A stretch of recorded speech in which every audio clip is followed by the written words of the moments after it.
तो आज जो बात हम आपको बार बार बताने की कोशिश कर रहे हैं कि ऐसा भारत में पहले कभी नहीं हुआ कि पूरा भारत इस तरीके से जलने लगा हो। नक्शे में आप एक बार देखिए, आपको आज एक नक्शा दिखा रहे हैं हम।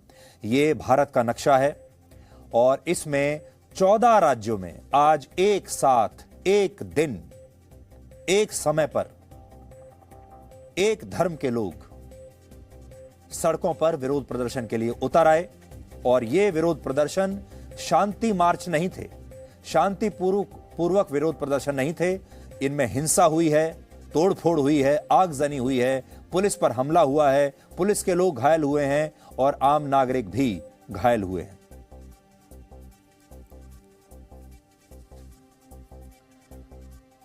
तो ये भारत जो है इस समय आज आपको जलता हुआ दिखाई देगा। इस तरह की असहनशीलता आपने आज तक नहीं देखी होगी। असल में हमारे देश में एक खास धर्म के लोगों ने धर्म को अब इतना बड़ा बना दिया है कि वो ना तो इस देश के लोकतंत्र को अपने धर्म के सामने मानने के लिए तैयार हैं, ना इस देश के संविधान को मानने के लिए तैयार हैं, ना ही कानून व्यवस्था जो हमने बनाई है उसे मानने के लिए तैयार हैं। अब ये खुद को इस देश की संवैधानिक व्यवस्था से ऊपर मानने लगे हैं। और जैसा हमने आपको कहा, अब ये चाहते हैं कि अदालतें ये खुद लगाएंगे, ये खुद जज बनेंगे, अपनी अदालतें लगाएंगे, लोगों की सजाएं मुकर्रर करेंगे और सजाएं भी खुद देंगे, जैसा कि आज ये नुपुर शर्मा को उसका पुतला लटकाकर बताने की कोशिश कर रहे हैं। भारत और दुनिया के दूसरे लोकतांत्रिक देशों में बुनियादी फर्क यही है कि वहां दूसरे लोकतांत्रिक देशों में राष्ट्र को और वहां के संविधान को धर्म से ऊपर रखा जाता है। जो बड़े बड़े लोकतांत्रिक देश हैं, जैसे अमेरिका हुआ या यूरोप के जो देश हुए, फ्रांस हुआ, वहां पर संविधान सबसे ऊपर है और सब लोगों को कहा जाता है कि आप अपने धर्म का पालन कीजिए, लेकिन संविधान के दायरे में रहते हुए, और लोग करते हैं। आप फ्रांस में देख लीजिए, अमेरिका में देख लीजिए, यूरोप के कई देशों में देख लीजिए। अब आते हैं मुस्लिम देश। 57 मुस्लिम देशों में धर्म ही संविधान है, यानी वहां धर्म को सबसे ऊपर रखा जाता है और संविधान जो है वो धर्म के आसपास घूमता है, इसीलिए वो इस्लामिक देश है, वहां पर इस्लाम ही संविधान है। और अब भारत में भी ऐसा हो रहा है। अब यहां भी धर्म की जड़ें इतनी गहरी, मजबूत और खतरनाक हो रही हैं और इसके नाम पर अब कुछ भी किया जा रहा है जो आज आप देख रहे हैं। ये तो एक शुरुआत है। अब आप सोचिए, अगर हर शुक्रवार को आपको ऐसी ही देश भर में तस्वीरें देखने को मिलने लगेंगी तो आप शायद अपने बच्चों को शुक्रवार को स्कूल भेजना बंद कर देंगे, कॉलेज बंद होने शुरू हो जाएंगे, दफ्तर बंद होने शुरू हो जाएंगे। आज झारखंड के रांची में जब एक खास धर्म के लोग जुम्मे की नमाज के बाद जुलूस निकाल रहे थे, तब इन लोगों ने अचानक पुलिस पर भी पत्थरबाजी शुरू कर दी, जिसमें कुछ पुलिसकर्मी भी घायल हुए।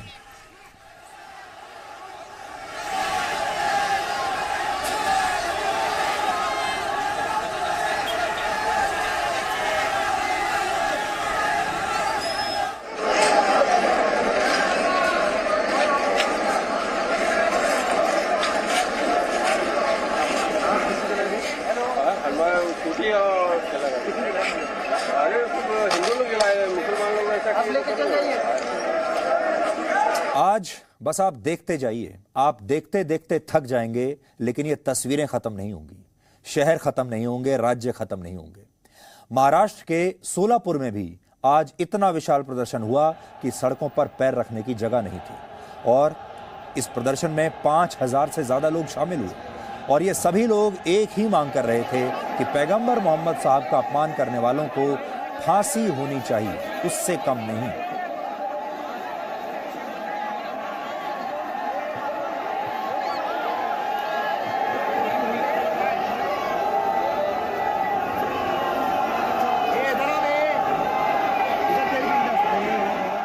पश्चिम बंगाल की राजधानी कोलकाता में भी इसी तरह का एक विशाल जुलूस निकाला गया जिसमें हजारों की संख्या में लोग शामिल हुए। देखिए, ये कोलकाता की तस्वीर है।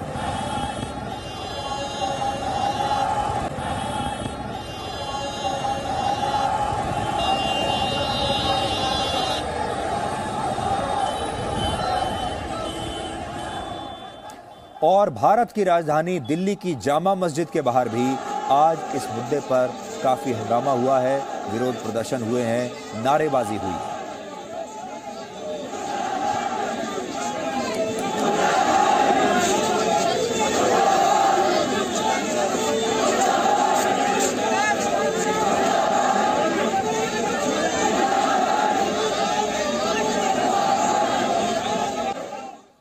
ये दिल्ली की जामा मस्जिद है, यानी सरकार की नाक के ठीक नीचे। और उत्तर प्रदेश के कई अलग अलग स्थानों पर आज विरोध प्रदर्शनों के दौरान हिंसा हुई। ये सारी तस्वीरें एक ही बात की तरफ इशारा कर रही हैं, और वो ये कि देश भर में इतने बड़े पैमाने पर विरोध प्रदर्शन संयोग नहीं हो सकता, बल्कि इसके पीछे एक बहुत बड़ा प्रयोग है, एक बहुत बड़ी सुनियोजित योजना है।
सर्कस इलाके में आज जुम्मा का नमाज के बाद ही हजारों और लाखों की संख्या में लोग सड़कों पर उतरे। और आज अगर आप देखें तो यहाँ पर जो आम आदमी है उनको खासी परेशानियों का सामना करना पड़ रहा है, क्योंकि घंटों तक जो है यहाँ पर रोड ब्लॉक्ड है। आपको दिखाते हैं, ये माँ फ्लाईओवर है और यहाँ पर आवाजाही बिल्कुल ठप है। तो जो आम आदमी है उनको खासी परेशानियों का सामना करना पड़ रहा है। सामने अगर हम देखें तो इस पूरे इलाके में या फिर जो एडजॉइनिंग फ्लाईओवर्स है वो पूरे सड़कों पर जो है यहाँ पर चक्का जाम किया गया है। लगातार लोग जो है यहाँ पर पहुंच रहे हैं, सड़कों को बंद किया गया है।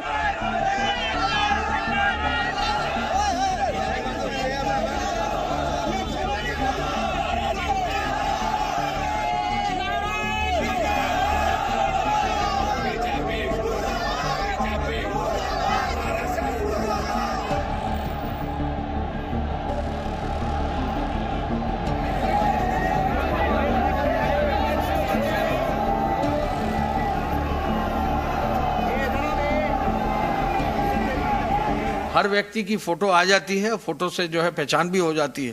तो कोई ये ना समझे कि वो अगर किसी तरह का अवस्था फैला रहे हैं तो उनको पकड़ा नहीं जाए। पकड़ा जरूर जाएगा और सख्ती होगी, और सख्ती जब होगी तो गंभीर धाराओं में कार्रवाई होगी, जिससे कि हम लोग जो है ऐसे लोगों को बता सकें कि अगर अव्यवस्था फैलाएंगे तो आगे वो बच नहीं पाएंगे।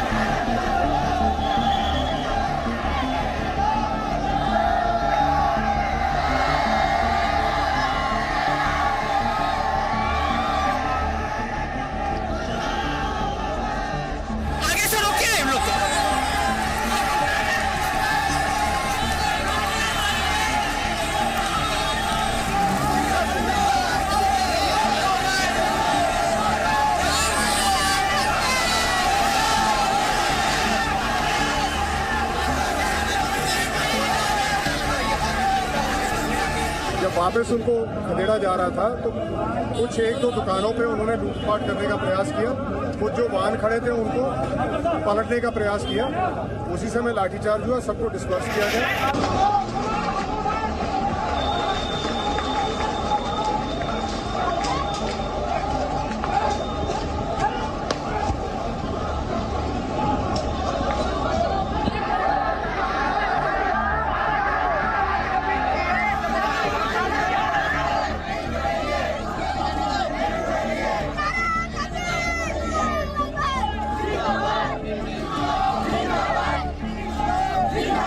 पुलिस और प्रशासन के सार्थक प्रयासों के बावजूद कुछ लोगों द्वारा जानबूझ के शांति व्यवस्था भंग करने के प्रयास किए गए। ऐसे सभी व्यक्तियों को चिन्हित कर लिया गया है जिन्होंने तोड़फोड़ की है। इनके विरुद्ध गंभीर धाराओं में अभियोग पंजीकृत कराया जा रहा है।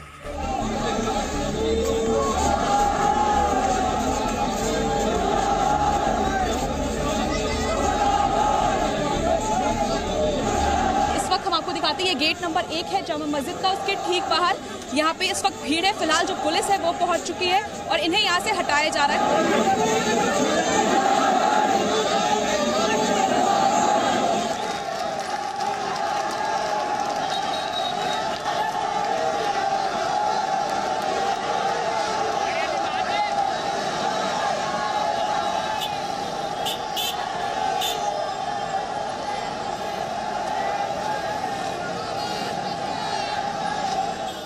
इस्लाम जो है वो अमन का मजहब है, इस्लाम जो है वो शांति का मजहब है। यकीनन लोगों के अंदर गुस्सा है। हम भी ये मांगनी करते हैं कि नुपुर शर्मा को फांसी की सजा मिलनी चाहिए करके, वरना अगर उसे आसानी से छोड़ दिया गया तो उसका कोई अंत ही नहीं रहेगा। हम तो ये कह रहे हैं किसी भी जाति, किसी भी धर्म, किसी भी धार्मिक गुरु, किसी भी हमारे नबी के खिलाफ अगर कोई बोलता है तो ऐसा कानून लाया जाए कि उसके ऊपर सख्त कार्रवाई होनी चाहिए, फौरन कार्रवाई होनी चाहिए। नहीं हो रही है, इस वजह से सिर्फ पार्टी से निकालना ये कार्रवाई है। तो हिंसा तो हो गई, अब कार्रवाई की बारी है। उत्तर प्रदेश में अब तक हिंसा के आरोप में 116 लोगों को गिरफ्तार किया जा चुका है, जिनमें 45 लोग अकेले सहारनपुर में गिरफ्तार हुए हैं। और शुरुआती जांच में इस हिंसा के पीछे AIMIM यानी ओवैसी साहब की पार्टी का नाम आ रहा है। ये असदुद्दीन ओवैसी की पार्टी है। ये घटना भारत की लोकतांत्रिक व्यवस्था के लिए एक बहुत बड़ी चुनौती मानी जाएगी।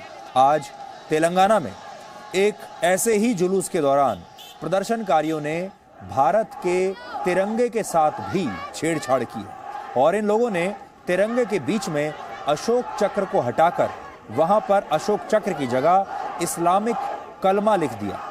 अब आप समझ गए होंगे कि हम क्यों ये कह रहे हैं कि इन लोगों के लिए धर्म से ऊपर कुछ नहीं, और इस देश का संविधान भी इन लोगों को समझ में नहीं आ रहा है। अब आप सोचिए, तिरंगे की ये हालत करना चाहते हैं वो, तिरंगे से अशोक चक्र हटाकर ये उस पर कलमा लिखना चाहते हैं और वो आज उन्होंने लिख भी दिया। ये हैं इनके इरादे।